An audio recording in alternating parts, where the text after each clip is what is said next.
محمد كما صليت على إبراهيم وعلى آل إبراهيم في العالمين إنك حميد مجيد. قال الله تبارك وتعالى في كلامه المجيد: أعوذ بالله من الشيطان الرجيم. بسم الله الرحمن الرحيم.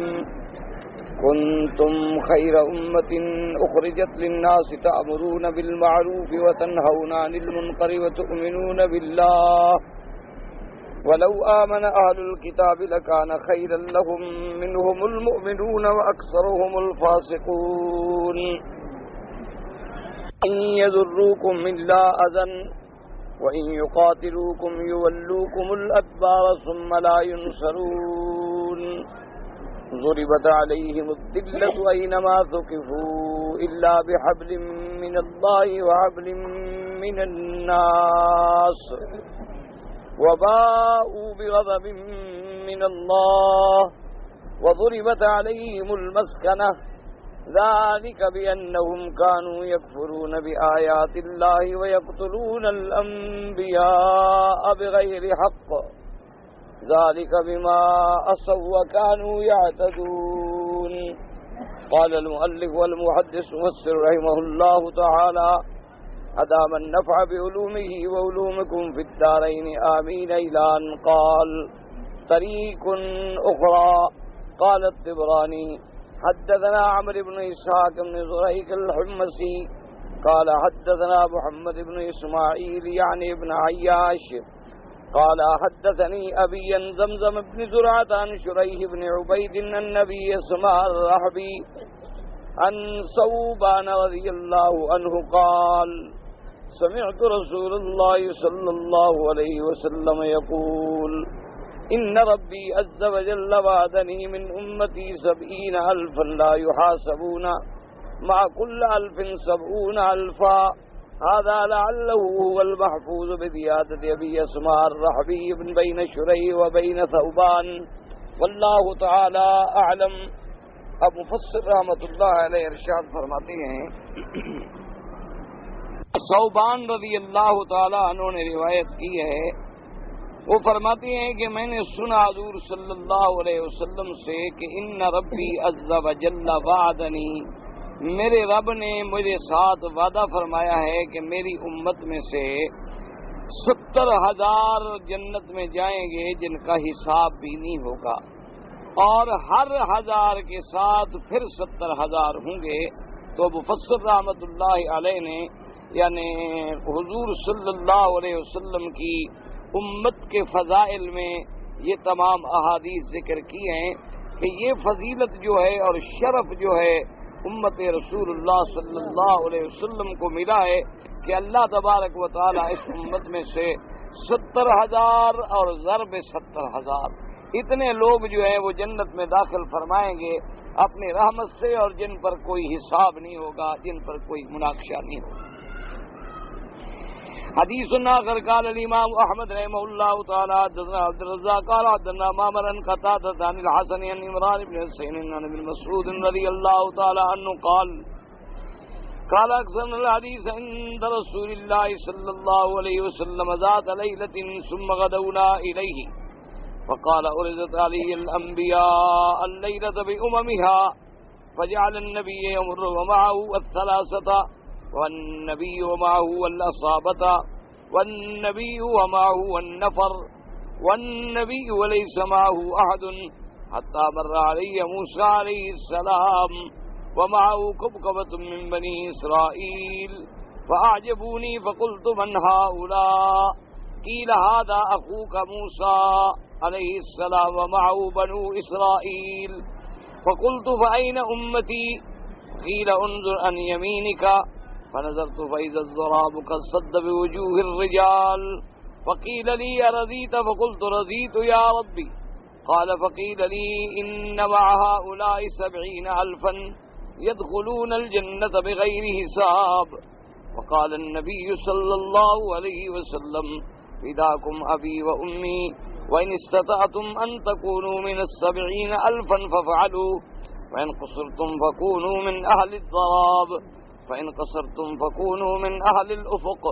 فإني قد رأيت ثم أناسا يتهاوشون فقام عكاشة بن محصن فقال يا رسول الله صلى الله عليه وسلم ادع الله أن يجعلني منهم أي من 70 فدعا له. فقام رجل آخر فقال ادع الله يا رسول الله أن يجعلني منهم. قال سبقك بها عكاشة. قال ثم تحدثنا فقلنا من ترون هؤلاء 70,000 قوم ولدوا في الإسلام ولم يشركوا بالله شيئا حتى ماتوا. فبلغ ذلك النبي صلى الله عليه وسلم فقال هم الذين لا يسترقون ولا يكتبون ولا يتطيرون وعلى ربهم يتوكلون. هكذا رواه أحمد بهذا السند وهذا السياق. ورواه أيضا عن عبد الصمد عن هشام قتادة بإسناده مثله وزاد بعد قوله رضيت يا ربي رضيت يا ربي. قال رضيت قلت نعم. قال انظر عن يسارك. قال فنظرت فإذا الأفق قصد بوجوه الرجال. فقال رضيت قلت رضيت. وهذا إسناد صحيح من هذا الوجه تفرد به أحمد ولم يخرجوه. اب مفسر رحمۃ اللہ علیہ ایک اور حدیث مبارک روایت فرماتے ہیں کہ امام احمد رحمۃ اللہ علیہ نے اس سند سے حضرت عبداللہ ابن مسعود رضی اللہ تعالی عنہ سے روایت کی ہے. وہ فرماتے ہیں کہ ایک رات ہم حضور کی خدمت میں تھے اور بہت بات طویل ہوتی گئی یعنی لمبی ہو گئی بات. پھر صبح کو ہم حضور صلی اللہ علیہ وسلم کی خدمت میں حاضر ہوئے تو حضور صلی اللہ علیہ وسلم نے فرمایا کہ رات اللہ نے مجھے دکھلایا ہے یعنی خواب میں مجھے دکھلایا گیا کہ تمام انبیاء علیہم السلام جو مجھ سے پہلے گزرے ہیں تمام نبی اور ان کی امتیں جو ہیں وہ مجھے دکھلائی گئی. حضور پاک نے فرمایا کہ میں نے دیکھا کہ بعض پیغمبر تو ایسے بھی ہیں جن کے ساتھ اسلام لانے والے صرف 3 آدمی ہیں اور بعض پیغمبر ایسے ہیں جن کے ساتھ ایک جماعت ہے تھوڑی سی اور بعض پیغمبر ایسے ہیں جن کے ساتھ محدودہ نفر یعنی 1-2 شخص ہیں اور بعض پیغمبر ایسے ہیں کہ جن کے ساتھ کوئی ایک بھی اسلام لانے والا نہیں ان کی امت سے. یعنی اللہ کے انبیاء جتنے گزرے ہیں تو اللہ تبارک و تعالیٰ نے مجھے دکھلایا کہ بعض انبیاء علیہم السلام کے ساتھ ایمان لانے والوں میں صرف 3 ہیں. تو یہ یاد رکھیں کہ اس میں نہ تو انبیاء کی شان میں کوئی کمی آتی ہے اور نہ انبیاء علیہم السلام کی دعوت و رسالت میں کوئی کمی آتی ہے کیونکہ اللہ کے انبیاء کی ذمہ داری یہ ہے کہ وہ اللہ کے دین کو پہنچائیں. بلغ ما انزل الیک من ربک فإن لم تفعل فما بلغت رسالتہ. اللہ نے فرمایا میرے نبی صلی اللہ علیہ وسلم آپ کے ذمہ یہ ہے کہ جو ہم آپ کو حکم کریں وہ آپ آگے پہنچا دیں. پہنچانا آپ کا کام ہے کیونکہ ان علیک الا البلاغ. آپ کی ذمہ داری صرف بات کا پہنچانا ہے. ان الینا ایابہم ثم ان علینا حسابہم. اب سب نے پھر ہماری طرف لوٹ کے آنا ہے پھر ہم نے ان کا حساب لینا ہے. آپ کے ذمہ یہ نہیں ہے کہ کتنے مسلمان ہوئے اور کتنے مسلمان نہیں ہوئے. یہ علماء نے فرمایا ہے کہ کبھی حق کی جماعت کو تھوڑا دیکھ کے یہ نہ سمجھا کریں کہ بھی ہم تو بہت تھوڑے ہیں اور کفر جو ہے ان کا عدد دیکھو وہ بہت زیادہ ہے. تو یہ کوئی بڑی بات نہیں ہوتی. یہ تو اللہ تبارک و تعالیٰ کا ایک نظام عالم ہے. اللہ نے اپنے پیغمبر بھیجے اپنے نبی بھیجے اپنی کتابیں اتاری اور پھر سب کو اللہ نے حواس 5 عطا فرمائے. سب کو اللہ نے عقل عطا فرمایا. سب کو اللہ نے طاقت عطا فرمائی قوت اختیار عطا فرمائی. جو ایمان لے آئے الحمدللہ ان کی اپنی نجات ہے اور جو راستے سے بھٹک گئے ان کی اپنی بربادی ہے. ایمان لانے سے وہ اللہ کو کوئی فائدہ نہیں پہنچاتے اور کافر ہونے سے اللہ کا کوئی نقصان نہیں کرتے ہیں. تو لہذا یہ نہ سمجھا جائے کہ بھئی ایک نبی کے ساتھ کوئی بھی مسلمان نہ ہوا تو اللہ کی مرضی کوئی مسلمان ہو نہ ہو. اور اسی طرح حضور فرماتے ہیں کہ پھر میں نے دیکھا کہ موسیٰ علیہ السلام ہے ان کے ساتھ قبۃ بہت بڑی جماعت ہے. تو میں حیران ہوا اور میں نے پوچھا کہ یہ کون ہیں. انہوں نے کہا کہ یہ موسیٰ علیہ السلام ہیں اور ان کے ساتھ بنو اسرائیل ہیں کیونکہ حضرت موسیٰ علیہ السلام کی امت بھی عدد کے اعتبار سے بہت تھی ماشاءاللہ۔ حضور صلی اللہ علیہ وسلم فرماتے ہیں کہ مجھے بڑا عجیب لگا بھی اتنی بڑی امت ہے ان کی، تو پھر میں نے پوچھا کہ یا اللہ فأین امتی، تو پھر میری امت کہاں ہے؟ تو اللہ تبارک و تعالی نے حکم دیا کہ اپنی دائیں طرف دیکھو۔ حضور فرماتے ہیں کہ جب میں نے دیکھا فإذا الضراب قصد بوجوہ الرجال، ضراب کہتے ہیں جیسے او صبح کا پاؤ پھٹا ہو نا جی، اور وہ گویا کہ سب لوگوں کے چہروں پہ چھایا ہوا ہے اور پورا بھرا ہوا ہے۔ اور دوسری روایت میں قصد الافق، یعنی زمین سے لے کر آسمان تک یہ جو خالی جگہ نظر آ رہی ہے اس کو افق کہتے ہیں، سب میری امت سے بھرا ہوا ہے، یعنی میری امت اتنی زیادہ ہے کہ معلوم یہ ہوتا ہے کہ سارا میدان، سارا افق بھر گیا ہے۔ تو اللہ نے فرمایا کہ اب تم راضی ہو محمد مصطفیٰ صلی اللہ علیہ وسلم کے سب سے زیادہ تو تمہاری امت ہے؟ تو میں نے کہا کہ ہاں یا اللہ میں راضی ہوں، میں راضی ہوں آپ کے کرم پر۔ اور حضور پاک نے فرمایا اپنے صحابہ کو کہ اس کے بعد مجھے کہا گیا کہ یہ تو تیری امت ہم نے آپ کو دکھلائی ہے، ان کے ساتھ ایسے بھی ہیں 70,000 جن کو ہم جنت میں داخل کریں گے اور ان پر کوئی حساب بھی نہیں ہوگا۔ حضور پاک صلی اللہ علیہ وسلم نے فرمایا فداکم ابی و امی، یعنی یہ حضور کی شفقت ہے، حضور کا کرم ہے، ورنہ صحابہ کہتے تھے فدا کا ابی و امی، ہمارا ماں باپ آپ پر قربان ہو۔ حضور نے فرمایا میرے صحابہ تم پر میرے ماں باپ قربان ہو، یعنی اندازہ کرو صحابہ کی عظمت کا کہ جن پر حضور صلی اللہ علیہ وسلم اپنے والدین کو فدا کر رہے ہیں۔ آپ نے فرمایا کہ تم چاہو تو کوشش کرو کہ تم اس 70,000 میں داخل ہو جاؤ، اگر تم 70,000 میں داخل نہیں ہو سکتے تو کم از کم اس میدان میں، اس کثرت میں تو داخل ہو جاؤ جو ضراب کی شکل میں نظر آ رہی تھی۔ پہلے تو تم کوشش کرو کہ 70,000 میں داخل ہو جاؤ، اور اگر تم اس سے بھی نیچے رہ گیا تو چلو افق میں تو آ جاؤ۔ میں نے دیکھا ہے کہ ثم اناسا یتہاوشون، اس کے بعد پھر لوگ جو ہیں وہ مبتلا ہوں گے اور پریشانی اور مضطراب میں ہوں گے، یعنی کوشش کرو کہ یا تو میری امت کے افق میں آ جاؤ یا پھر سب سے اعلیٰ درجہ جو ہے بغیر حساب کے جنت میں جانے کا اس میں شامل ہو جاؤ۔ اس کے بعد ایک صحابی ہیں اکاشۃ بن محصن، وہ کھڑے ہو گئے، انہوں نے کہا کہ یا رسول اللہ صلی اللہ علیہ وسلم میرے لیے دعا کریں کہ اللہ مجھے اس 70,000 میں داخل کر لے، الذین یدخلون الجنت بغیر حساب، جو بغیر حساب کے جنت میں داخل ہوں گے۔ حضور صلی اللہ علیہ وسلم نے دعا کی، آپ نے فرمایا کہ اوکاشا تم ان میں سے ہو گے، اللہ تبارک و تعالیٰ تمہیں ان میں رکھیں گے۔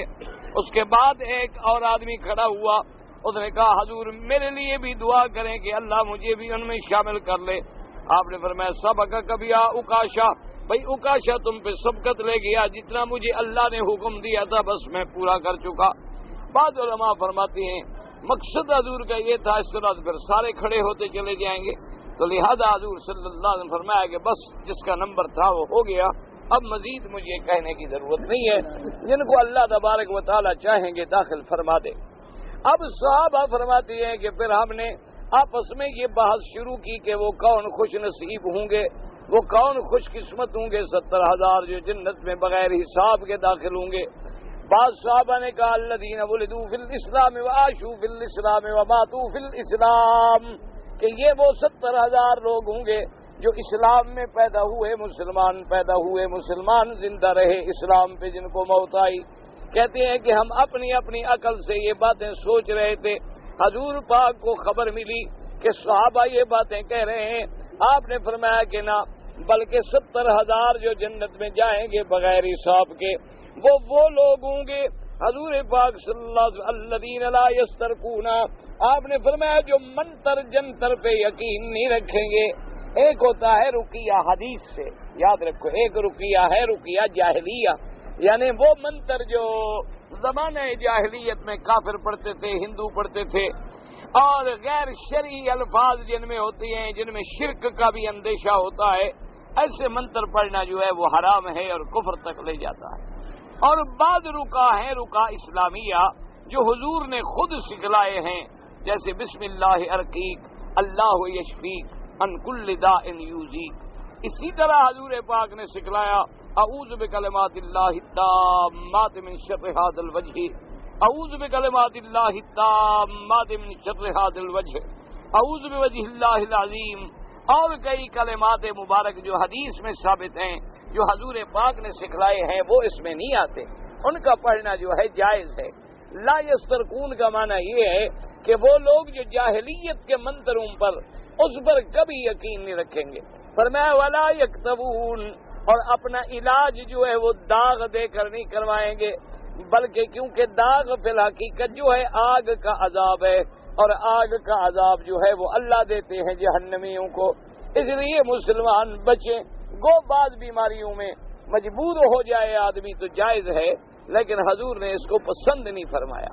حضور صلی اللہ علیہ وآلہ واصحابہ وسلم تسلیما کثیرا کثیرا، اس کو عربی میں کہتے ہیں علاج بالکئی، یعنی اس رگ کو جلا دیتے ہیں ایسے آگ کے ساتھ، یہ ہر ملک میں عام ہے۔ بہرحال حضور پاک نے اس علاج کو پسند نہیں کیا۔ اگر کوئی اور علاج نہ ہو تو مجبوراً یہ جائز ہے، مجبوری کے اندر تو یہ علاج بھی جائز ہے، لیکن مومن کا تقاضا ایمان کا یہ ہے کہ وہ ہر دکھ سکھ کو اللہ کی طرف سے سمجھے اور اس علاج سے بچنے کی کوشش کرے۔ فرمایا ولا یکتبون ولا یتطیرون، اور حضور نے فرمایا وہ ایسے لوگ ہوں گے جو تطیر نہیں کریں گے۔ تطیر کا کیا معنی کہ زمانہ جاہلیت میں یہ عادت تھی کہ ان لوگوں کا ایک قاعدہ تھا کہ مثلا کسی کام کے لیے نکلتے تو آگے پرندہ بیٹھا ہوتا تو وہ چھوٹی سی پتھر لے کر ایسے پرندے کو مارتے۔ اب پرندہ اگر دائیں طرف اڑ گیا تو کہتے ہمارا کام ہو جائے گا، اور اگر پرندہ بائیں طرف اڑ گیا کہتے آج کام ہمارا نہیں ہوگا۔ تو یہ تطیر تھا، ان کا تشاؤم تھا، اور اسی طرح بہت ساری چیزوں سے وہ تشاؤم لیتے تھے۔ جیسے آج بھی اللہ معاف فرمائے ہمارے مسلمان بھائی کلمہ پڑھنے والے، وہ بھی کہتے ہیں کہ بھی اگر منگل کے دن سفر کرو گے یا بدھ کے دن سفر کرو گے تو تمہارا کام نہیں ہوگا، چونکہ یہ منحوس دن ہے، نعوذ باللہ۔ اسی طرح ان کے عقیدے ہیں کہ سفر میں شادی نہ کرو، اسی طرح ان کے عقیدے ہیں کہ شوال میں شادی نہ کریں، اسی طرح ان کے عقیدے ہیں کہ 10 محرم کو شادی نہ کریں۔ یہ تمام جاہلیت کے عقیدے ہیں، ان کا اسلام سے کوئی تعلق نہیں ہے۔ اسی طریقے سے بعض لوگوں کا یہ عقیدہ بن گیا ہے کہ اگر جا رہے ہوں اور آگے بلی آ جائے اور وہ بھی کالے رنگ کی ہو تو بس موت آ گئی، پھر تو کام بالکل نہیں ہوگا۔ اور اسی طرح اگر جا رہے ہوں اور ایک آدمی پیچھے سے ان کو پکار لے تو کہتے ہو تم نے تو میرا سارا کام ہی خراب کر دیا، پھر آگے بیٹھ جائیں گے، جی بس آپ نہیں جاتے، کیا فائدہ جی، کام تو نہیں ہوگا، پیچھے سے اس نے آواز دے دی ہے مجھے۔ یعنی اس آواز والے کے ہاتھ میں کام کی گارنٹی رکی ہوئی تھی، یہ آواز نہ مارتا تو کام سیدھا ہو جاتا، بس اس کا آواز مارنا تھا کہ سارے کام بھاگ گئے۔ اور اسی طرح یہ ساری چیزیں جو ہیں دراصل کافروں کے عقیدے ہیں، مشرکوں کے عقیدے ہیں، اور ہمارے لوگوں میں یہ کہاں سے آئے ہیں؟ یہ ہندوؤں سے آئے ہیں۔ اصل مصیبت یہ تھی کہ مسلمان اور ہندو جو ہے نا جی، ایشیا میں، انڈو پاک میں، ان کی زندگیاں جو ہیں سینکڑوں سال اکٹھے گزری ہیں، تو گھر قریب، ایک دوسرے کے ہمسائے، اٹھنا بیٹھنا، ایک دوسرے کے عادات، ایک دوسرے کے رواج۔ اسی طرح آپ جا کے دیکھ لیں، آج بھی مسلمان ہولی میں، بیساکھی میں، دیوالی میں باقاعدہ شریک ہوتے ہیں۔ اسی طرح ہندو جو ہیں وہ آپ کی خوشیوں میں، جلوسوں میں وہ بھی آ جاتے ہیں، کہ ایک دوسرے کے ہمسائے ہونے کی وجہ سے تعلقات ایسے بن جاتے ہیں۔ کئی مسلمان دیکھیں دیوالی میں رنگ ڈالے ہوئے پھر رہے ہوتے ہیں بیچارے، اور کئی لوگ ہیں جو ان کی مٹھائیاں کھا رہے ہوتے ہیں، اور کئی ہندو ہیں جو عید والے دن آگے باقاعدہ مسلمانوں کی شیر خورما اور سویاں اور پتہ نہیں کیا کیا بلائیں اڑاتے ہیں کہ بھائی ہمسائے ہیں۔ تو ان کے عادات جو تھے نا وہ دراصل مسلمانوں میں آ گئے، وہی شادی کے عادات، وہی غمی کے عادات، وہی ان کے رسومات۔ اب شادی والے دن دیکھیں مسلمانوں کے اندر اتنی رسومات ہیں کہ آج یہ مہندی کی رسم ہے، آج جناب منگنی کی رسم ہے، آج جناب یہ نکاح کی رسم ہے، آج پھر یہ رخصتی کی رسم ہے، اور پھر جناب لوہے کے بید پکڑے ہوئے ہیں دولہے صاحب نے، اس کے سر پہ باقاعدہ ایک پگڑی اور کلا باندھیں گے، پھر گھوڑے پر بٹھائیں گے، جو بیچارہ ساری زندگی کھوتے پر بھی نہیں بیٹھا، اب اس کو گھوڑے پر بٹھا دو تو اس کے لیے تو موت آئی ہوئی ہے کہ کب گرا اور میں کب گرا پتہ نہیں، بیوی تک پہنچتا ہوں جو پہلے جان نکل جائے گی۔ آگے پیچھے اس کو ٹانگوں سے لوگ پکڑے ہوئے تھے، وہ گر نہ جائے، غریب کا بھی گھوڑے پہ بیٹھا تھوڑا ہے وہ غریب، کیا ہے وجہ کیا ہے؟ وہی ہندوؤں کی رسمیں ہیں کہ بھئی گھوڑے پہ بیٹھ کے جناب آ رہا ہے اور آگے بینڈ باجے بج رہے ہیں، اور جب بینڈ بھی بج رہے ہوں اور گھوڑا بھی شرارتی ہو تو پھر تو دولہے کا الحمدللہ کام پورا ہو جاتا ہے۔ تو اس لیے پھر وہ آگے پیچھے چمٹے ہوئے ہوتے ہیں لوگ، ایک عجیب نظارہ ہوتا ہے۔ اور پھر اس کو پھول باندھیں گے ماشاءاللہ، بڑے لمبے لمبے سیرے ڈالیں گے اور باقاعدہ ماشاءاللہ یعنی مکمل اندھا ہو جاتا ہے، اس کو نظر شدر کچھ نہیں آتا۔ آگے سارے پھولوں کی دیوار آ گئی نا، چادر آ گئی، پھر بیٹھا بھی گھوڑے پر ہے، یہ بھی پتہ نہیں گھوڑا جہنم میں جا رہا ہے کہ جنت میں جا رہا ہے، وہ دیکھ تو رہا نہیں غریب، اور کیا پتہ ہو سکتا ہے کہ کہاں چلا جائے۔ اللہ تبارک و تعالی، اور بڑے بڑے عجیب حادثے ہو جاتے ہیں، اللہ تبارک و تعالی معاف فرمائے۔ دعا کریں اللہ مسلمانوں کے رسوم سے بچائے، اللہ تبارک و تعالی رسوم مشرکانہ سے بچائے، اللہ ہمیں حضور کی سنت پہ عمل کرنے کی توفیق عطا فرمائے۔ آج بھی مسلمان اگر شریعت کے مطابق شادی کریں تو کوئی مسئلہ ہی نہیں، کوئی شادی کو مسئلہ ہی نہیں ہے، جتنی توفیق ہے حق المار دے دو خلاص، السلام علیکم۔ 4 لڑکیاں آئیں، بچی کو رخصت کر دیا، اپنے گھر میں چلی گئی، 1 دن گزرنے کے بعد 2 دن گزرنے کے بعد اللہ توفیق دے 1 بکرا 2 بکرے جتنا توفیق ہے پکایا، دوستوں کو کھلا دیا، بس ولیمہ ہو گیا، السلام علیکم۔ باقی کیا ضرورت ہے کہ جی یہ رسم ہے اور یہ رسم ہے اور یہ رسم ہے، اور ساری زندگی والدین بیچارے قرضے اتارتے اتارتے مر جاتے ہیں۔ اسی لیے ان کو ایک بہت بڑی مصیبت ہوتی ہے کہ جی میرے گھر میں 4 بیٹیاں ہیں، میں نے شادی کرنی ہے، پتہ ہے جہیز دینا ہے، اور جہیز بیچارہ نہ دے گا تو پھر بیٹیاں ساری زندگی عذاب بھگتیں گی۔ اس لیے اللہ تبارک و تعالی یہ ساری رسمیں، تو حضور نے فرمایا جنت میں جو بغیر حساب کے جائیں گے وہ کون لوگ ہیں؟ سب سے پہلے جو منتر جنتر نہیں کرتے، نمبر 2 جو داغ والا عذاب جو ہے نہیں جھیلتے، داغ نہیں لگواتے، نمبر 3 جو ہے حضور پاک صلی اللہ علیہ وسلم نے فرمایا جو لوگ دنوں پر، پرندوں پر، بلی پر، ان چیزوں پر تشاؤم اور تطیر نہیں کرتے، تفاعل نہیں پکڑتے ان چیزوں کے ساتھ، وَعَلَىٰ رَبِّهِمْ يَتَوَكَّلُونَ، اور ہر بات میں اپنے اللہ پہ آسرا کرتے ہیں اور توکل کرتے ہیں کہ بھئی جو بھی چیز ہے میرے اللہ کی طرف سے ہے، نفع ہے، نقصان ہے، خیر ہے، خوشی ہے، رنج ہے، غم ہے۔ اب دیکھو نا جی، بدھ کے دن مثلا اگر سفر کرنا منحوس ہے تو بدھ کے دن جتنے گھروں میں بچے پیدا ہوں وہ اٹھا کے باہر پھینک دیں، وہ بھی تو منحوس ہوں گے نا۔ اللہ کے بندے اسی ایک دن میں ایک گھر میں خوشی ہے، دوسرے گھر میں غمی، ایک کے گھر میں موت ہو رہی ہے، دوسرے کے گھر میں شادی ہو رہی ہے، یہ تو اللہ کا ایک نظام ہے، چل رہا ہے، چلتا رہے گا۔ تو اس لیے ہمیشہ مومن کا یہ کام ہے کہ وَعَلَىٰ رَبِّهِمْ يَتَوَكَّلُونَ، کہ اپنے رب پر توکل کریں کہ کُلٌّ يُصِيبُنَا إِلَّا مَا كَتَبَ اللَّهُ لَنَا وَهُوَ مَوْلَانَا، ہمیں کوئی دکھ سکھ نہیں پہنچتا مگر وہ جو ہمارے اللہ نے ہم پر لکھ دیا، اور وہ ٹل نہیں سکتا، نہ اس کو بلیاں ٹال سکتی ہیں، نہ اس کو یہ اڑنے والے پرندے ٹال سکتے ہیں۔ اور اب تو مسلمان اس سے بھی آگے نکل گئے ہیں، آپ نے دیکھا ہوگا شہروں میں کارڈ رکھے ہوتے ہیں اور ایک پنجرے میں طوطا، مینا، ایسے چڑیا وڑیا ایسے بیٹھی ہوتی ہیں، کیا ہے جی؟ کہتے ہیں جی ہماری قسمت کا حال بتاؤ۔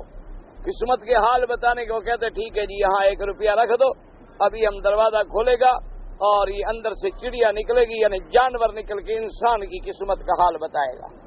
اس سے بڑا کوئی انسان جیسا احمق کوئی ہے کہ جس کے حال کو جانور جانتے ہیں، خود یہ بدبخت نہیں جانتا۔ اس سے بڑا بھی احمق آپ نے دنیا میں دیکھا ہے۔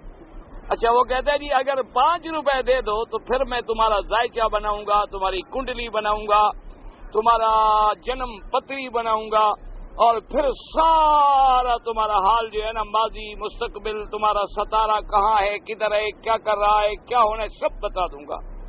اور وہ جو ہماری قسمت کا حال بتا رہا ہے کہ جی آج کل آپ کا ستارہ گردش میں ہے، اس بدبخت سے پوچھو کہ تیرا ستارہ بھی کبھی نکلا ہے گردش سے کہ نہیں نکلا؟ تو جو بھیک مانگنے کے لیے سڑک پر پڑا ہوا ہے، تیری جو ساری زندگی اسی سڑک پہ گزر گئی ہے بدبخت، تو اپنے ستارے کو تو دیکھ کے کبھی چھلانگ مار کے نکل جا کہ بھی آج میرا ستارہ گردش سے نکلا ہوا ہے۔ کیا ہے، بس لوگوں کو بے وقوف بناتے ہیں۔ اللہ تبارک و تعالی معاف فرمائے، اللہ تبارک و تعالی ہمیں اپنی ذات پر ایمان نصیب فرمائے۔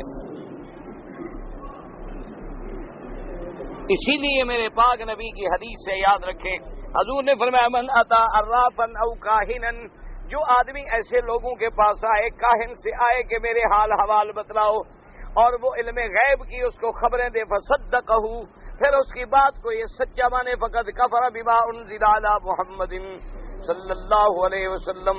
حضور نے فرمایا پھر اس نے اللہ کے قرآن کا انکار کیا، کیونکہ قرآن تو کہتا ہے کہ علم غیب اللہ کے سوا کسی کے پاس نہیں، تو یہ دوسروں کو کیسے عالم الغیب سمجھ رہا ہے. اچھا، اور آج کل ایک نیا سلسلہ نکلا ہے، لوگ آتے ہیں پیروں کے پاس کہ جی کتاب کھول کے ہمارے بچے کا حال بتلاؤ. خاص طور پہ یہ عورتیں جو ہے نا ضعیف الاعتقاد ہوتی ہیں، یہ اس مصیبت پہ زیادہ مبتلا ہوتی کہ جی میرا بچہ 6 مہینے ہو گئے گم ہو گیا، کتاب کھول کے بتائیں. اس پیر کو تو اپنے بچے کا پتہ نہیں کہ کہاں ہے، تمہارے بچے کا کیا حال مٹی حال بتلائے گا. وہ بھی پھر کتاب کھول لیتی ہیں لوگوں کو بے وقوف بنانے کے لیے. چشم عالم کو کور رہنے دے اور میری پیری میں زور رہنے دے. جب تک لوگ جاہل رہیں گے پیری چلتی رہے گی. جب لوگوں کے پاس علم آ جائے گا تو پھر پیری شیری ختم ہو جاتی ہے اللہ کی رحمت سے. تو بس وہ کتاب کھول لیں گے، وہ کہیں گے ہاں بس تمہارا بیٹا جو ہے نا وہ بڑے سخت اندھیروں میں ہے، بڑی مصیبت. وہ بیچارہ پکڑا ہوا ہے جی، اس کو تو جنوں نے باندھ کے وہاں غار میں رکھا ہوا. اب ماں ہے، ماں کیا کرے گی جب سنے کہ میرا بیٹا غار میں ہے پکڑا ہوا ہے؟ وہ کہے گی حضرت مہربانی کرو میرے بیٹے کو چھڑاؤ. کہے گا وہ تو بڑے سخت جن ہیں، ان کے مقابلے کے لیے تو پھر بھوت بننا پڑے گا نا. جی جنوں کا جو مقابلہ ہو تو بھوت ہی کر سکتا ہے، بندہ تو نہیں کر سکتا. اب پیر کو جو مقابلہ کرنا ہے تو پیر کو بھوت بننا پڑے گا پہلے. اس لیے وہ کہے گا اب اتنے کالے بکرے لے آؤ، اتنے مرغے لے آؤ، اتنا زعفران لے آؤ، اتنا عنبر لے آؤ، اتنے پیسے لے آؤ، ہم موکلوں کو کھلائیں گے، پھر میں اپنے جن بھیجوں گا، اس کا گھیرا کریں گے، پھر فوجیں آئیں گی، لڑائی ہوگی، اور ہو سکتا ہے کہ تمہارا ستیہ ناز بھی ہو جائے، میں بھیگ رہوں گا. کیا نیت ہے! انا للہ و انا الیہ راجعون. اچھا ایمان سے کو ایسے پیر جب تمہیں ٹکرے نا، ان کو پکڑ کے کمرے میں بند کر، ان کو کہو مہربانی کرو اپنے جنوں کو بھیجو کہ یہودیوں کو ماریں، کشمیر میں ہندوؤں کو ماریں، شیشان میں جا کے روسیوں کو کافروں کو ماریں. تمہارے جن ہم مسلمانوں کو مارنے کے لیے ہیں. بڑے بے وقوف جن ہیں، نہ ہندو کو مارتے ہیں، نہ یہودیوں کو مارتے ہیں، نہ کافروں کو مارتے ہیں، نہ غیر مسلموں سے لڑتے ہیں، نہ کسی اور سے مقابلہ کرتے. ان کا مقابلہ فقط مسلمانوں کے ساتھ ہے. انا للہ و انا الیہ. یاد رکھو یہ سب مکار ہوتے ہیں، سب مکار، یعنی 100 میں 101% مکار ہوتا ہے. یاد رکھو. اور جو اللہ والے ہیں وہ یہ ڈھونگ نہیں رچاتے، ان کو ضرورت ہی نہیں ہے اس ڈھونگ رچانے کی اور مکر بنانے کی. ان کے پاس کوئی جائے گا وہ کہیں گے ٹھیک ہے بھئی ہم دعا کریں گے، اللہ کی مرضی ہے تو ہو جائے گا، نہیں ہے اللہ کی مرضی. اللہ چاہے تو یوسف علیہ السلام کو اتنی مدت تک باپ سے جدا کر دے اور باپ روتے روتے آنکھیں سفید ہو جائیں تو ہماری کیا طاقت. ہمارا کام یہ ہے کہ ہم تمہاری اولاد کے لیے دعا کریں گے، باقی اللہ کی مرضی. اللہ چاہیں گے تو رحمت فرما دیں گے، اللہ چاہیں گے.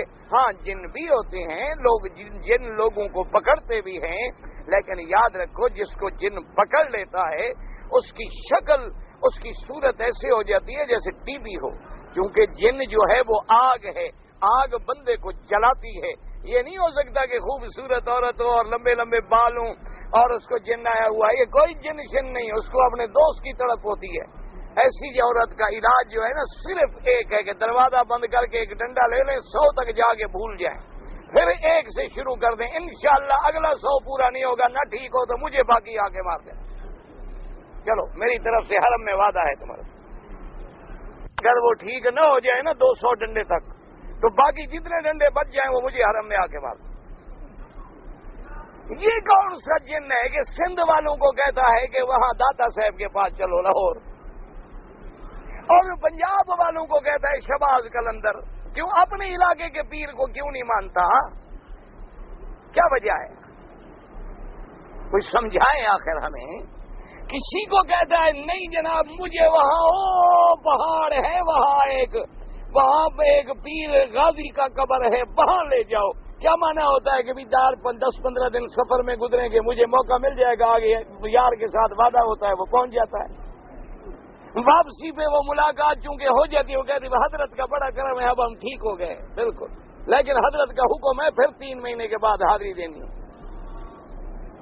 یہ سب مکر ہے. اس کا ایک علاج ہے ڈنڈا. 5 کتابیں اتری ہیں نا, چھٹا ہے ڈنڈا. تو ان بگڑے بگڑوں کا علاج ایک ہوتا ہے کہ ڈنڈا لے کے شروع کریں. بس اس کو کیا وہ مجھے جن آ رہے کہو تو اب میں تو مار ہی جن کو رہا ہوں, تم کو تھوڑا مار رہا ہوں.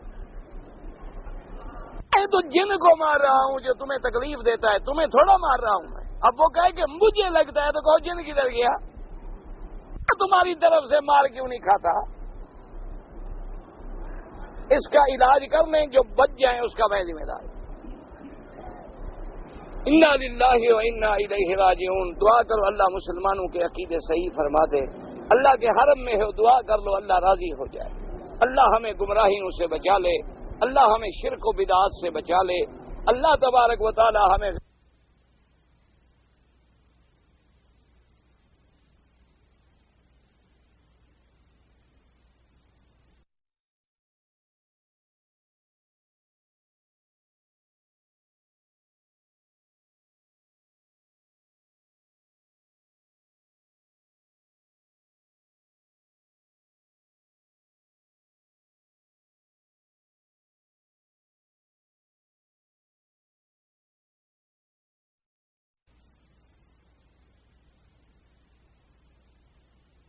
صحیح عقیدہ توحید نصیب فرمائے. حدیث آخر قال الامام احمد حدثنا احمد بن منی قال حدثنا عبد الملك بن عبد العزيز قال حدثنا حماد بن ناصر عن ابن مسعود رضي الله تعالى عنه قال قال النبي صلى الله عليه وسلم ارجت علي الامم بالموسم فراست علي امتي ثم رايتم واجبتني كستم وحيتم قد منعوا السهل والجبل فقال رضيت يا محمد صلى الله عليه وسلم قلت نعم قال فإنما هؤلاء 70,000 يدخلون الجنة بغير حساب.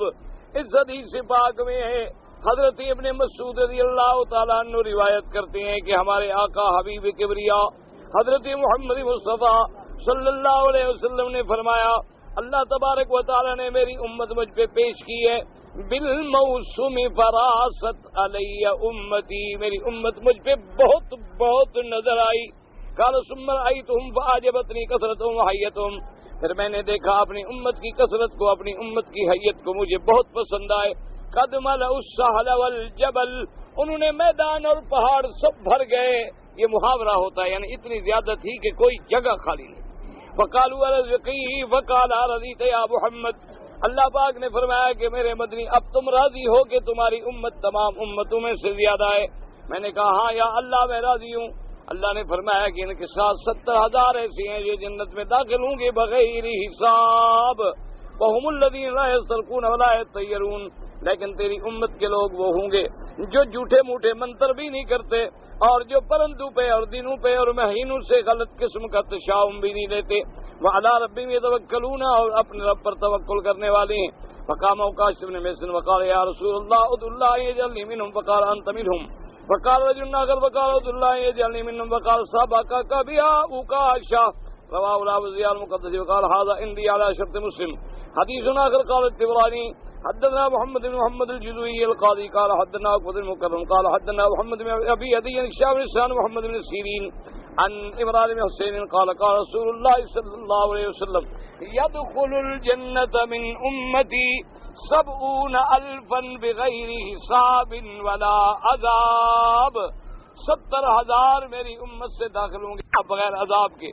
قيل من هم قال هم الذين لا يسرقون ولا يرقبون ولا يكتمون ولا يطيرون ولا يتوكلون. ورواه مسلم من طريق هشام إحسان عنده ذكر عكاشة.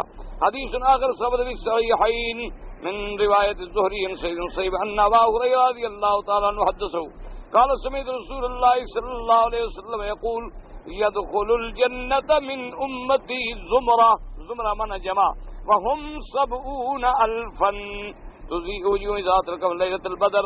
ان کے چہرے ایسے روشن ہوں گے جیسے 14ویں کی رات چاند ہوتا ہے. فقال ابو هريرة وقام اصلی يرفعن مرة علیہ. ان کے اوپر جو چادر تھی اس کو اونچا کر رہے تھے اور انہوں نے کہا کہ یا رسول اللہ ادعو اللہ یجعلنی منهم. آپ میرے لیے دعا کریں کہ اللہ مجھے ان میں سے اٹھائے. فقال رسول الله صلى الله عليه وسلم منهم ثم قال رجل من الانصار فقال مثله وقال سبقك بها عكاشة.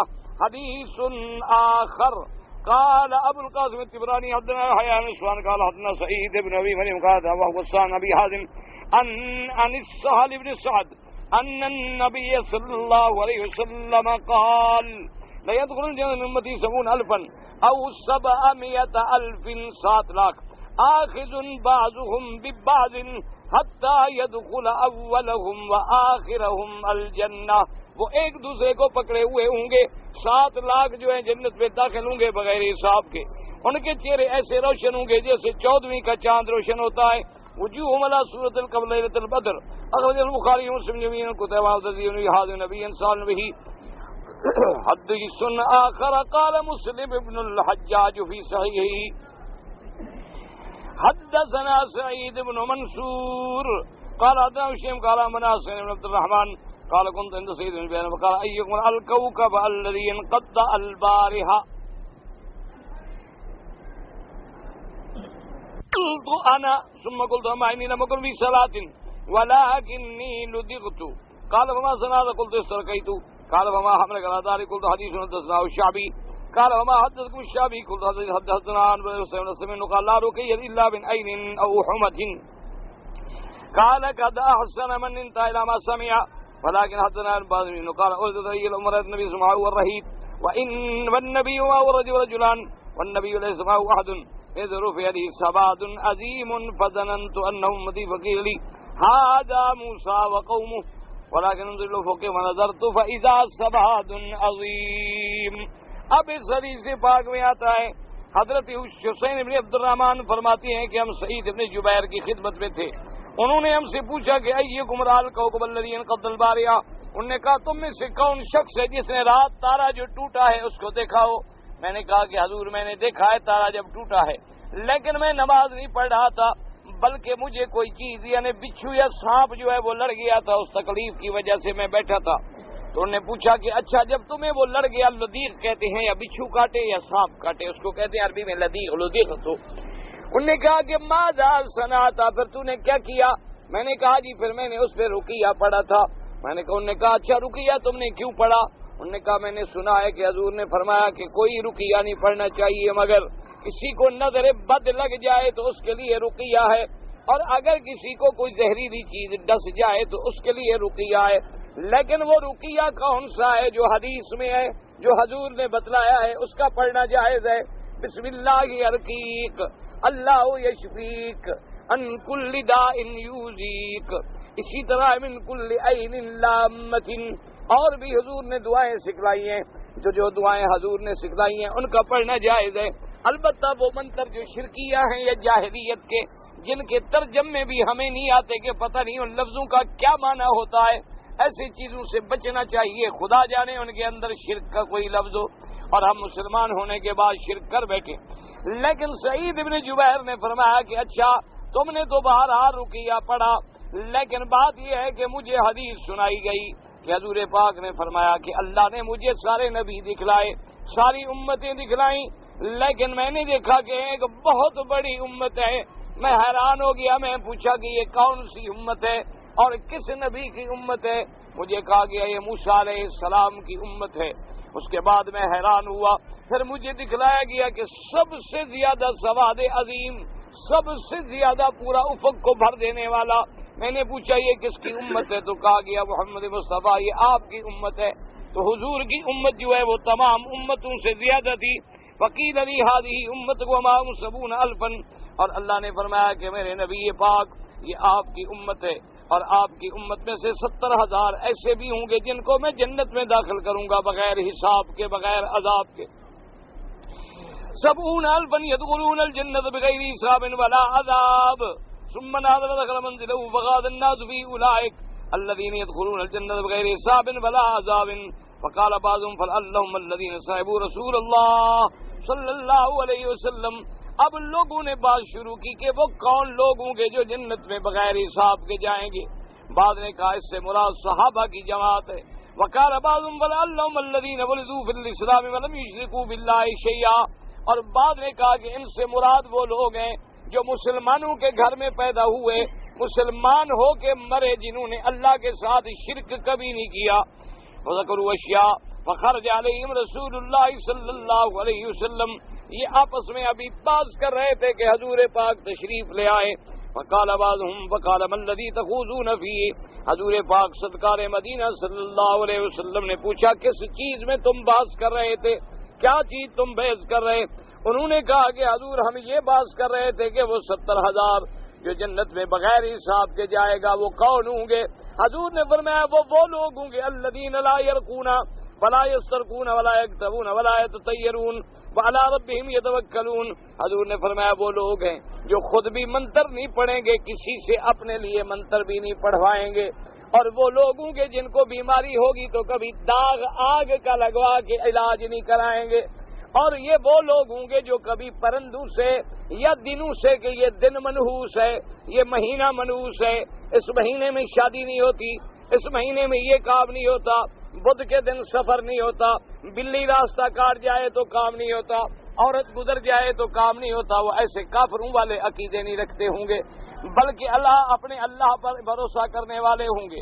وعلی ربہم یتوکلون، ہر چیز میں وہ اپنے رب پہ بھروسہ کریں گے کہ بدھ کو بھی اسی نے پیدا کیا، جمعہ کو بھی اسی نے پیدا کیا، مہینوں کو بھی اسی نے پیدا کیا، سالوں کو بھی اسی نے پیدا کیا ہے. اللہ تبارک و تعالیٰ نے پرندوں کو بھی اسی نے پیدا کیا، عورتوں مردوں کو بھی اسی نے پیدا کیا. ہمارے پیدا ہونے سے پہلے لکھ دیا گیا کہ یہ کام ہوگا کہ یہ کام نہیں ہوگا. ہم تو اپنی جہالت کی وجہ سے ٹکریں مارتے ہیں، ورنہ ایک روایت میں آتا ہے، حدیث قدسی ہے کہ یا ابن آدم خلقتک لعبادتی فلا تلعب. اللہ فرماتے ہیں کہ آدم کے بیٹے میں نے تم کو اپنی عبادت کے لیے پیدا کیا ہے، تم کھیل کود میں وقت نہ گزارو. وقسمت رزقک فلا تتعب، میں نے تیرا رزق تقسیم کر دیا، مقدر کر دیا، بلا وجہ مشقت میں نہ پڑ، بس جتنا ہو سکتا ہے کر، باقی میں نے لکھ دیا ہے. ایسے بھی لوگ ہیں کہ سارا دن پتھروں پہ کام کرتے ہیں، شام کو 50 ریال ملتے ہیں. ایسے بھی لوگ ہیں ٹیلی فون پہ بیٹھے بیٹھے 5 لاکھ ریال کما کے آرام سے بیٹھ جاتے ہیں. اور پتھر پہ کام کرنے والا جو ہے پڑھا لکھا ہے اور یہ ٹیلی فون پہ بیٹھا ہوا جاہل ہے، انگوٹھا مارتا ہے لیکن ملینئر ہے، اور یہ ڈبل ایم اے ہے، اس کا کلرک ہے، ہاتھ باندھ کے سامنے کھڑا ہے، ڈکٹیشن لے رہا ہے، سر کر رہا ہے بیچارہ. یہ اللہ کا ایک نظام ہے، اللہ کا نظام ہے، اس کے اندر کوئی دخل نہیں دے سکتا. باقی یہ کہے کہ اس کو امیر بنا دیا، اس کو غریب بنا دیا، ایسا کیوں کیا؟ تو وہ عالم ہے، وہ جانتا ہے، اس کے پاس اس کی حکمتیں ہیں، اور پھر یہ سارا ملک اس کا ہے، مخلوق اس کی ہے، وہ اپنے ملک میں جو چاہے تصرف کرے اور جیسا چاہے تصرف کرے. وہ چاہے تو غریبوں کو امیر بنا دے، وہ چاہے تو امیروں کو غریب بنا دے، وہ چاہے تو شاہوں کو گدا بنا دے، وہ چاہے تو گداؤں کو شاہ بنا دے، وہ چاہے تو بڑے بڑے لوگوں کو. اسی لیے آتا ہے نا کہ امام محمد رحمت اللہ علیہ جو امام ابو حنیفہ رحمت اللہ علیہ کے شاگرد رشید گزرے ہیں، ایک دفعہ بادشاہ ناراض ہوا تو انہوں نے پوچھا کہ اچھا مجھے بتاؤ کہ اس وقت تمہارا خدا جو ہے وہ کیا کر رہا ہے؟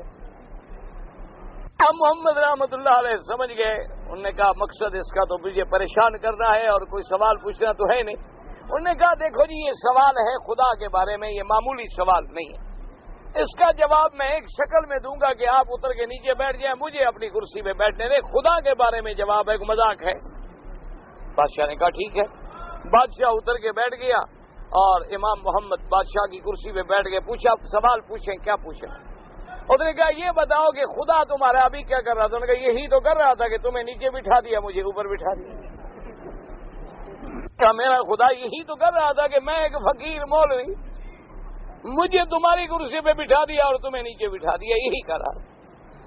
تو بادشاہ کو بات سمجھ آ گئی. تو یہ سارے معاملات جو ہیں میرے اللہ کے ہاتھ میں ہیں. اللہ جس کو چاہے اونچا کر دے، جس کو چاہے نیچا کر دے. تو عز من تشاء وتذل من تشاء بیدک الخیر انک علی کل شیء قدیر. دیکھا نہیں بعض آدمی ملتے ہیں تندرست ماشاءاللہ، ایسی صحت ہوتی ہے آدمی دیکھ کے حیران، دوسرے سال دیکھو تو بیچارے ایسے بیمار ہوتے ہیں، سمجھ نہیں آتا کہ یہ وہی آدمی. یہ سارا اللہ کا نظام ہے. وہ صحت دے دے مرضی ہے، صحت والے کو بیمار کر دے مرضی ہے، بیماروں کو بستروں سے اچھا ایسے بیمار دیکھیں چلنے کے قابل نہیں، ٹی بی کے مریض ہیں، گھر میں روٹی نہیں، 12 بچے ہیں ماشاءاللہ، اور جناب ہٹے کٹے کروڑوں پتی ہیں، ایک گھر میں بلی کا بچہ بھی نہیں ہے. اپنا بچہ تو اپنا ہو، بلی کا بچہ بھی نہیں ہے غریبوں کے پاس، ڈھونڈتے پھرتے ہیں اسپتالوں سے لے آئیں. یہ اللہ کا نظام ہے، اس میں کوئی دخل دے سکتا ہے؟ کسی کی طاقت ہے؟ کسی کا ہاتھ ہے؟ آمنا باللہ، راضی انسان ہر وقت اللہ کی قضا پہ راضی رہے۔ حضور پاک صلی اللہ علیہ وسلم نے فرمایا کہ ان سے مراد وہ لوگ ہیں الذین لا یرقون ولا یسترقون ولا یکتوون ولا یطیرون وعلی ربهم یتوکلون۔ فقام عکاشۃ بن محصن وقال ادعوا الله ان یجعلنی منهم قال انت منهم ثم قال رجل آخر ثم قال ادعوا الله ان یجعلنی منهم قال سبقك بها عکاشہ۔ واخرجه البخاری عن سعید بن زید بن شیم ليس عنده لا يرقون۔ حدیث آخر قال احمد حدثنا ابن عبادہ قال حدثنا ابن جریر قال اخبرني ابو الزبير انه سمع جابر بن عبد الله قال سمعت رسول الله صلى الله عليه وسلم حديثا وفيه فتنجوا برزمة وجوههم كالقمر من ليلة البدر لا يحاسبون ثم الذين يلونهم كأصواع نجم بالسماء ثم كذلك وذكر بقية رواه مسلم من حديث روح غير انه لم يذكر النبي صلى الله عليه وسلم۔ اور دوسری حدیث میں آتا ہے حضرت جابر بن عبداللہ رضی اللہ تعالیٰ عنہ فرماتی ہیں میں نے حضور پاک سے سنا کہ پھر ان میں جو پہلے نمبر والے لوگ ہوں گے ان کے چہرے تو ایسے ہوں گے جیسے 14ویں کا چاند ہے، پھر دوسرے نمبر والے ایسے ہوں گے جن کے چہرے ایسے چمکیں گے جیسے آسمان پہ تارا چمکتا ہے، اسی طرح پھر نمبر وار سب جو ہے جنت میں داخل ہوں گے۔ دعا کریں اللہ ہمیں بھی جنت میں داخل کر دے، اللہ بغیر حساب کے جنت نصیب فرما دے، اللہ اپنی رحمتوں سے جنت الفردوس الاعلی نصیب فرما دے۔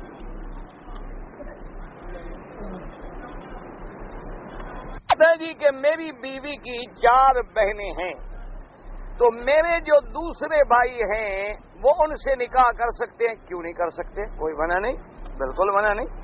منع یہ ہے کہ ایک آدمی کے نکاح میں 2 بہنیں بیک وقت نہیں ہو سکتی۔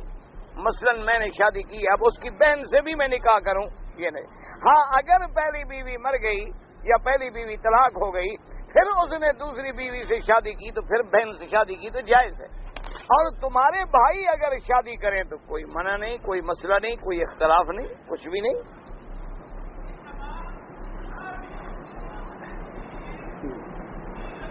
استاد جی مردہ نکلتے وقت مردہ کو منزل کرنا، پتہ نہیں منزل کرنا کیا ہوتا ہے، مجھے تو پتہ نہیں، تو مجھے پتہ ہو تو میں بتاؤں کہ مردہ کا منزل کیا ہوتا ہے۔ مردہ کا منزل تو قبر ہے، بس مر جائے تو قبر میں پہنچا دو فی امان اللہ۔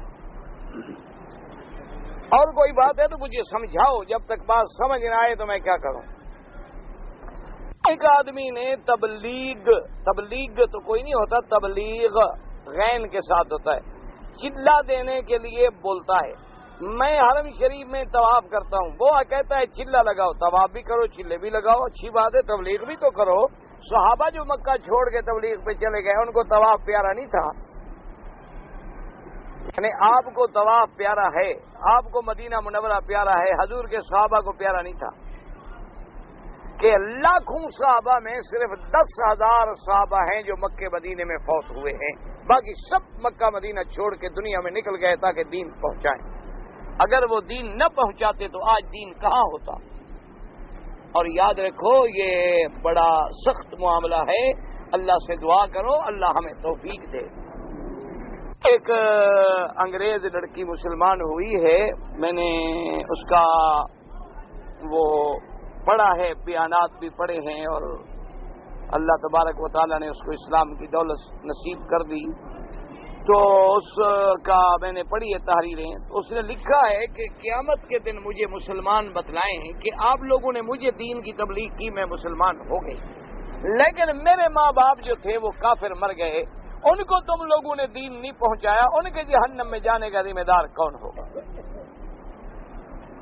تو ہم نے جو دین جو ہے ہماری ذمہ داری ہے کہ ہم پہنچائیں، اور آپ حیران ہوں گے ہم مسلمان دین سے بھاگ رہے ہیں اور کافر دین کی طرف دوڑ رہے ہیں ہزاروں کی تعداد میں۔ اب ہم باہر جاتے ہیں نا، باہر کے ملکوں میں جہاں 2 مسجدیں تھیں آج 2000 مسجدیں، جہاں 10 نمازی ہوتے تھے ماشاءاللہ آج 2,000 نمازی ہوتا ہے نماز۔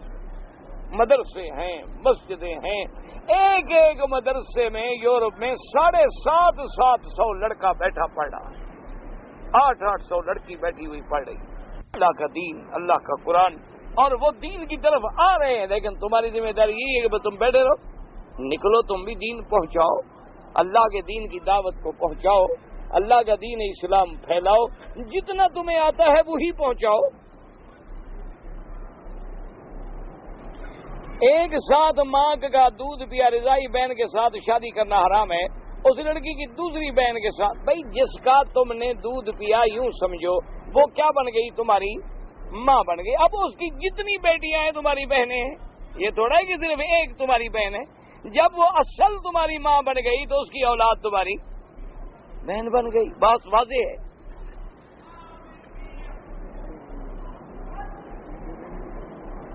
حدیث ضعیف کا کیا مطلب؟ ضعاف تو کوئی لفظ نہیں، ضعیف ہے۔ بھئی حدیث کے مراتب ہیں، صحیح ہے، حسن ہے، ضعیف ہے، یہ اہل علم کے سمجھنے کا کام ہے۔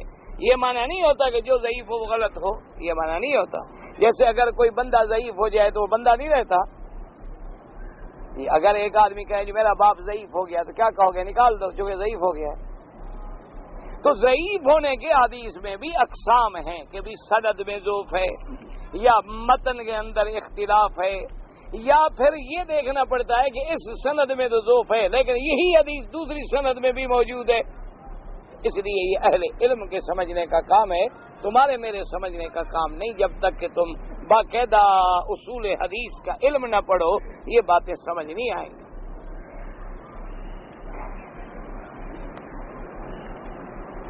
اگر کوئی شخص مکہ میں ملازمت کی غرض سے آئے پہلی دفعہ تو مکے میں آتے ہوئے احرام ضروری ہے؟ ہاں، امام ابو حنیفہ رحمۃ اللہ علیہ کے نزدیک بغیر احرام کے نہیں آ سکتے، چاہے ملازمت کے لیے آئے، چاہے نوکری کے لیے آئے، چاہے کسی کے لیے۔ باقی ائمہ فرماتے ہیں کہ اگر اس کی نیت عمرے کی نہیں ہے، کاروبار ہے، آ سکتا ہے۔ اگر عمرے کی نیت ہے اور وہ نہ آئے، کیونکہ اب دیکھو نا جی، وجہ یہ ہے کہ امام صاحب بڑا محتاط مسئلہ بیان فرماتے ہیں۔ وہ کہتے ہیں حضور نے یہ میقات بنائے ہیں کہ ان میقات سے اللہ کے گھر میں کوئی بغیر احرام کے داخل نہ ہو۔ بس جب ایک میقات دروازہ بند کر دیا گیا ہے تو اب نوکری ہے، کوئی ہے، کیوں داخل ہو جب تک کہ اس گھر کا ادب نہ کرو۔ اچھا، دوسری بات یہ ہے کہ سب ائمہ کے نزدیک اگر وہ احرام باندھ کے آئے تو افضل ہے، اعلیٰ ہے۔ وہ بھی صرف یہ کہتے ہیں کہ اگر نہ باندھا تو دم سے بچ جائے گا، یہ نہیں کہتے کہ نہ باندھے، سمجھا کریں۔ وہ بھی یہ کہتے ہیں کہ اگر ایک آدمی ایسے آ گیا اب کیا کریں بھی؟ وہ کہتا ہے جی میری عمرے کی نیت ہی نہیں تھی، ان کے نزدیک کوئی دم نہیں، کوئی عمرہ قضا نہیں۔ ورنہ وہ بھی یہ کہتے ہیں کہ جب میقات پہ آ رہے ہو اور 2 گھنٹے کی عبادت ہے تم کیوں ضائع کرتے ہو؟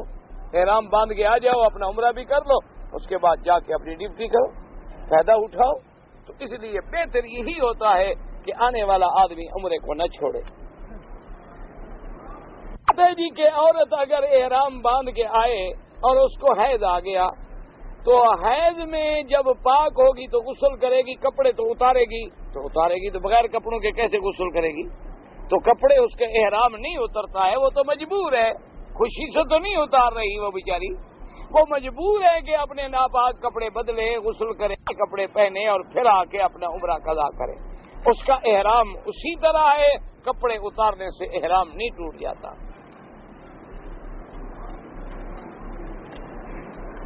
اگر ہندو شوہر مسلمان ہو جائے تو ہندو بیوی سے تعلق رکھ سکتا ہے؟ نہیں رکھ سکتا۔ اگر عورت ہندو ہے تب بھی حرام ہو گئی، عورت مسلمان ہے اور شوہر ہندو ہے تب بھی حرام، وہ تو کسی حالت میں نہیں رکھ سکتا۔ اگر میاں بیوی کے مسلمان ہونے میں مثلا خامند مسلمان ہو گیا، چند دنوں کے بعد پھر بیوی مسلمان ہو گئی تو وہی پہلا نکاح کافی ہے۔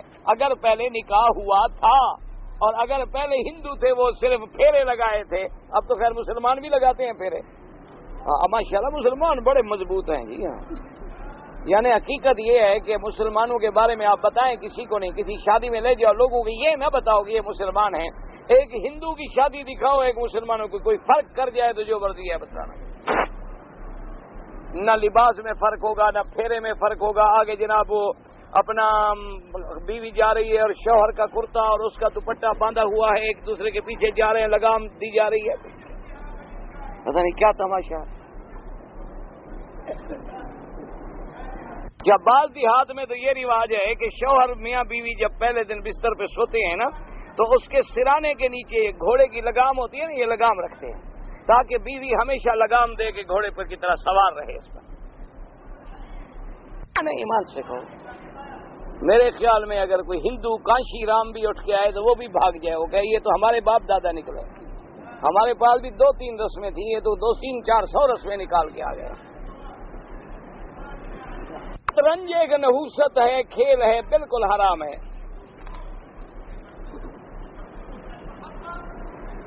جی آج کل بعد مسلمان گھروں کی عورتیں جو ہیں پتلون پہنتی ہیں، بال کٹواتی ہیں، مردوں کے ساتھ تاش کھیلتی ہیں. یہ کہا کس نے کہا ہے مسلمان گھرانے کی ہیں آپ؟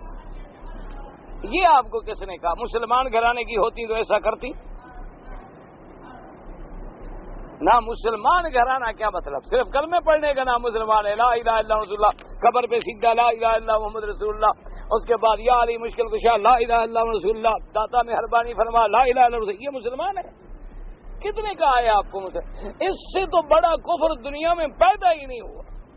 جب ہمارے اعمال شیطانوں کے ہوں گے، جب ہمارے اعمال کافروں کے ہوں گے، اللہ نے فرمایا حضور کی حدیث مبارک ہے، اللہ اس عورت پہ لعنت کرے جو مردوں کے لباس پہنتی، وہ تو ملعونہ ہے. آپ کہیں ملعون گھرانہ ہے، یہ کیوں کہتے ہو مسلمان گھرانہ ہے؟ حضور نے فرمایا جو عورت بال کٹواتی ہے اللہ کے نبی کی، اللہ کی ملائکہ کی اس پہ لعنت. حضور صلی اللہ علیہ وسلم نے فرمایا جو عورت چست لباس پہنے یا جو عورت خوشبو لگا کے پرفیوم لگا کے بازاروں میں پھرتی ہو، آپ نے فرمایا وہ زانیہ کے حکم میں ہے، وہ ایسی ہے جیسے زانیہ عورت ہو. فقہا نے لکھا جب گھر واپس آئے تو غسل کرے، گویا اس نے زنا کیا. اسی عورتوں کو آپ کیوں مسلمانوں کو بدنام کرتے ہیں؟ مسلمان وہ ہوتا ہے جو اسلام پہ چلنے والا ہو. صرف ہم نے تو پٹواری کے کھانے میں نام لکھوایا ہوا ہے، مسلم کھاتا غیر مسلم کھاتا، بس.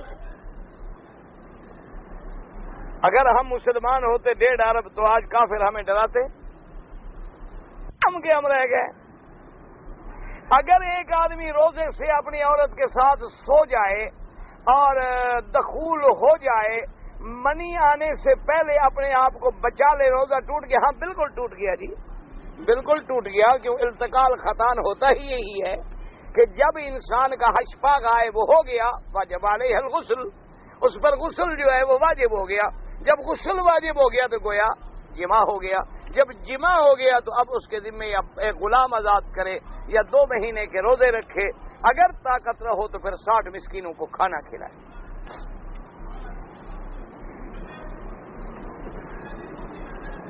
ایک آدمی نے مجھ کو پیسے دیے تھے کہ قرآن شریف لے کے حرم میں رکھنا، تو بالکل رکھو، جو اس نے کہا ہے اسی طرح کرو. تو اس نے کہا ہے پیسے دینے والے کے تم پابند ہو، تم تو اس کے وکیل ہو، اب تم اپنی طرف سے تو کچھ نہیں کر سکتے. جو اس نے کہا ہے اسی کے مطابق قرآن لے کے رکھ دو. جی کے بعد لوگ جو ہیں سڑک پر کھڑے ہیں عطر بیچنے کے لیے اور غیر محرم عورتوں کے ہاتھوں پر عطر لگا رہے ہوتے ہیں. یہ جائز ہے؟ غیر محرم عورت کو دیکھنا حرام ہے تو عطر لگانا کہاں جائز ہے؟ اللہ کے بندے جب نظر ڈالنا بھی حرام ہے تو عطر لگانا کہاں سے جائز ہو گیا؟ بالکل حرام ہے، خالص حرام ہے.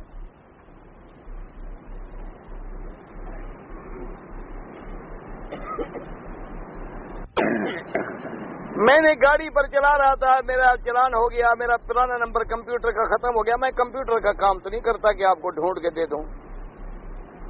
مجھے کیا پتا بابا کیا گم ہو گیا نہیں گم ہو گیا. ٹریفک کا مسئلہ ہے، ان کے پاس جا کے رجوع کرو. اس میں مولوی کیا کرے؟ دعا کریں گے اللہ مشکل حل کرے، اور تو ہمارے بس میں کچھ نہیں.